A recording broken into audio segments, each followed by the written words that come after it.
World fitness federation of yoga 2025 প্রতিযোগিতা পরিচালিত traditional ক বিভাগে প্রথম স্থান অধিকার করে পূর্ব মেদিনীপুর জেলার ভোগী ব্রহ্মপুর গ্রামের বাসিন্দা সমাপ্তি জানা, যেটি অনুষ্ঠিত হয়েছিল 13 অক্টোবর মালয়েশিয়া কুয়ালালামপুর রাম, যেখানে 18টি দেশের 40 জন প্রতিনিধি অংশগ্রহণ করেছিল। তার মধ্যে ভারতের হয়ে প্রতিনিধিত্ব করেছিল পূর্ব মেদিনীপুর জেলার দীঘার বাসিন্দা সমাপ্তি জানা এবং সে স্বর্ণপদক লাভ করে, জানিয়ে কার্যত খুশি এলাকার বাসিন্দারা। এদিন দীঘায় নামতে তাকে সংবর্ধিত করা হয়। তার হাতে ফুলের স্তবক, মিষ্টি এবং আর্থিক সাহায্য তুলে দেন প্রতিমা এক গ্রাম পঞ্চায়েত প্রধান অশোক চন্দ্র।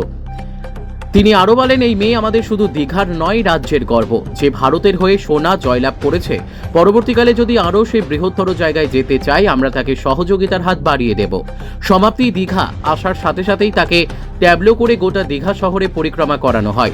এদিন দীঘা বেড়াতে আসা পর্যটকরাও তাকে অভিনন্দন জানান। সমাপ্তির বাবা রোহিণী জানা সামান্য একজন হোটেল কর্মী আর মা রীনা জানা গৃহকর্মী। মেয়ের এই সাফল্যে কার্যত তারা খুশি হয়েছেন।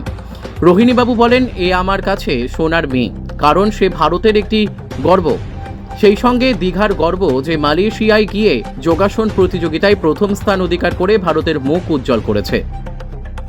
সেই সঙ্গে সমাপ্তির যোগাসন প্রশিক্ষক বিজয় পাল বলেন, আমি এতদিন পর্যন্ত যোগাসন ন্যাশনাল পর্যায়ে খেলাধুলা করেছি, কিন্তু আমার ছাত্রী আজকে ইন্টারন্যাশনাল পর্যায়ে খেলাধুলা করে সোনা জয় করেছে। এটা আমাদের কাছে গর্বের ব্যাপার। তিনি বলেন, আজকে মেয়েরা অনেক এগিয়ে গেছে, তাই কন্যা সন্তানকে কোনো মতে অবহেলা নয়, তাকে সঠিকভাবে প্রশিক্ষণ দিলে সে আরও অনেক বড় জায়গাতে পৌঁছাতে পারবে। পরবর্তীকালে ভিয়েতনাম যাবার পরিকল্পনা রয়েছে বলে তিনি আরও জানান। সমাপ্তি স্থানীয় ভোগী ব্রহ্মপুর প্রাথমিক বিদ্যালয়ের 4র্থ শ্রেণীর ছাত্রী। তার স্কুলের প্রধান শিক্ষক দিলীপ দলাই বলেন, মেয়েটি পড়াশোনার বিষয়ে প্রথম থেকেই প্রথম স্থান অধিকার করে, তাই পড়াশোনায়ও যেরকম তেমনই ভাবে যোগাসন প্রতিযোগিতায় প্রথম হওয়ায় কার্যত আমরা গর্বিত।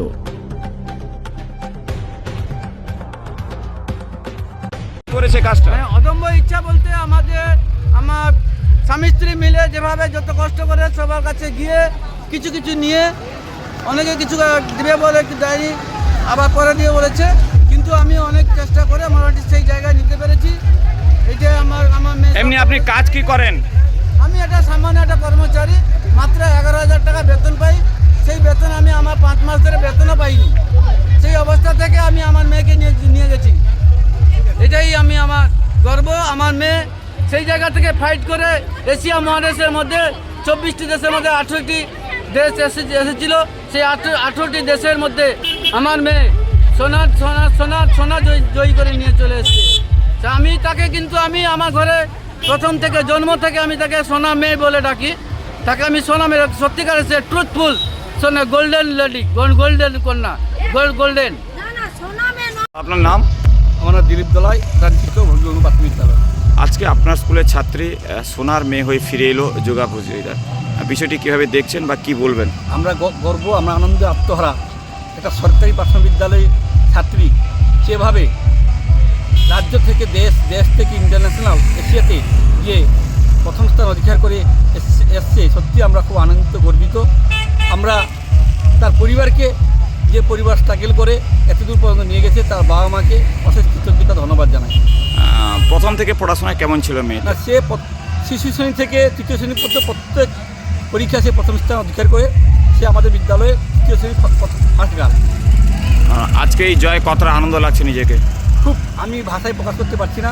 আমার বিদ্যালয় আজকে একটা সেই 2 সেরা ছাত্রী এই সাফল্যে আমার বিদ্যালয় আছে গর্বিত, এবং বিদ্যালয় আজকে একটা আমাদের বিশেষ জায়গা দখল করলো। সেই জায়গায় অন্যান্য ছাত্রছাত্রীরা আছেন, তাদের বাবা মার উদ্দেশ্যে কি বলবেন একজন শিক্ষক হয়ে? আপনারা জানেন আমাদের সপ্তাহে একদিন যোগা প্রশিক্ষণ হয়। সেখানে আমাদের প্রায় 100 জন বাচ্চা প্রশিক্ষিত হয়। তাদের মধ্যে যারা 2 জন আজকে সুযোগ পেয়েছে এবং এই সুযোগকে কাজে লাগিয়েছে। আগামী দিনে যারা শিক্ষা নিচ্ছে তারাও আমি চাই আমাদের স্কুলের ছাত্রছাত্রীরা এগিয়ে যাক এবং যোগাতে তারা একটা বিশেষ জায়গা দখল করুক। আপনার নাম? বিদ্যালয় প্রধান শিক্ষক প্রাথমিক বিদ্যালয়। শিক্ষক তিনি রয়েছেন। আপনার নাম? বিজয় পাল। আপনি তো একদম মেয়েকে কোলে তুলে নিলেন, কতটা আনন্দ, কতটা গর্ব লাগছে মনে হচ্ছে? একজন শিক্ষকের কাছে সেরা পাওনা। আপনার কর্মজীবনে সবথেকে বড় পাওনা এটা বলতে পারছেন? একদম। একটা জিনিস যেখানে বারবার বলা হয়, অনেকে বাবা মা অনেক অর্থ আছে, হয়তো তারা মেয়েকে নিয়ে যেতে পারেন না, কিন্তু সামান্য 11 টাকা বেতনে চাকরি করে মেয়েকে আজকে এতদূর পর্যন্ত নিয়ে গেছেন, সেটাকে কিভাবে জাস্টিফাই করছেন? এই লড়াইটা কি ছিল আমি সাথে ছিলাম, আমি জানি কত কষ্ট, কত লড়াইয়ের পরে ওর বাবা মা নিয়ে গেছে। ওর সঙ্গে রিয়ার বাবাও নিয়ে গেছে। রিয়া একটু বাদে আসছে, ও ইন্টারন্যাশনালে 3rd পজিশন পেয়েছে, আর ও সোনার মেয়ে। দুজনই আমার কাছে খুব গর্বের ব্যাপার। আর দুজনের এই লড়াইটাই খুব কঠিন লড়াই।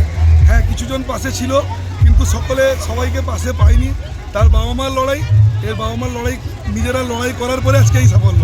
একজন যোগ্য শিক্ষক, এর বাবা মাদের একজন যোগ্য শিক্ষক অর্থ দিয়ে, মূল্য দিয়ে বিচার করেন না, তার কাছে যখন সাফল্য আসে সেটাই সব থেকে বড় মর্যাদা এবং বড় শিক্ষকের বড় পাওনা। আজকে আপনি তাকে পেয়েছেন, একদম কোলেও পেয়েছেন, কতটা নিজেকে গর্বিত মনে হচ্ছে?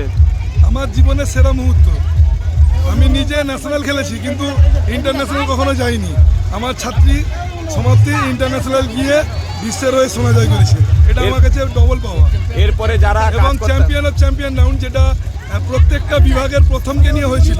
ট্র্যাডিশনাল গ্রুপের বিভিন্ন বিভাগ হয়, প্রত্যেকটা বিভাগকে নিয়ে প্রথম স্থানাধিকারীকে নিয়ে হয়েছিল সেরা সেরা।